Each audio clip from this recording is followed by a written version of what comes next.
नीले सियार की कहानी। एक भूखा सियार भोजन की तलाश में भटकता हुआ जंगल के निकट स्थित गांव में चला गया। गांव की गलियों में घूमते हुए उसे कुछ कुत्तों ने देखा तो उस पर टूट पड़े।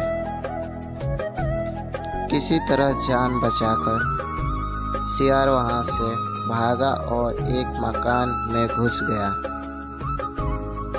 वह मकान एक धोबी का था। मकान के एक कोने में बड़ा सा ड्रम रखा हुआ था। सियार उसमें छुप कर बैठ गया। वह रात भर वहीं छुपा रहा। सुबह होने तक कुत्ते वहां से जा चुके थे। सियार ड्रम से निकल कर जंगल की ओर गया। उसे बड़े जोरों की प्यास लगी थी। वह पानी पीने नदी किनारे गया तो पानी में अपनी परछाई देखकर चौंक गया। उसका रंग नीला हो चुका था।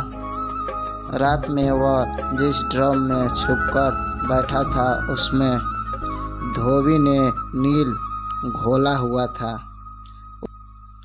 उस नील का रंग सियार के शरीर पर चढ़ गया था।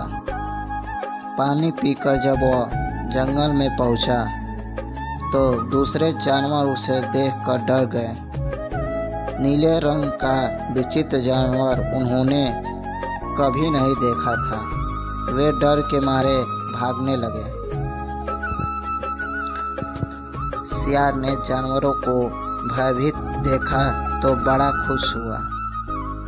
उसके दिमाग में जानवरों को मूर्ख बनाकर जंगल का राजा बनने का विचार सूझा।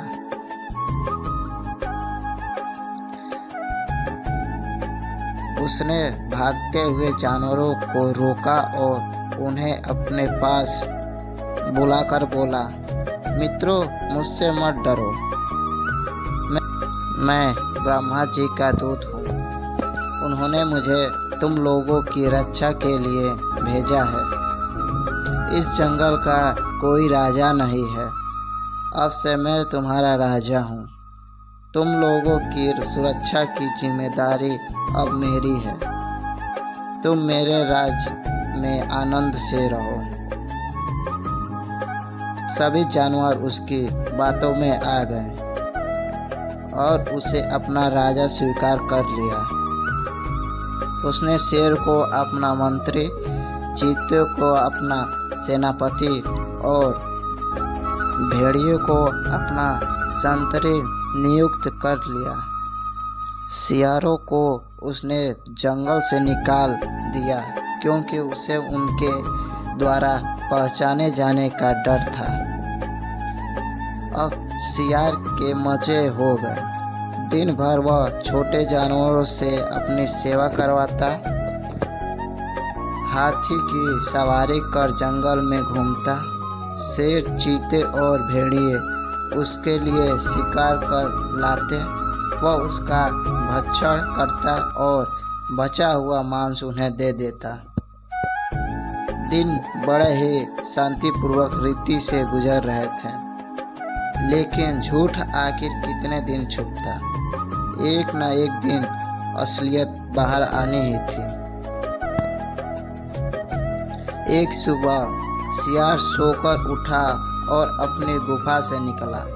अचानक उसे कहीं दूर से सियारों की हुआ की आवाज़ सुनाई पड़ी।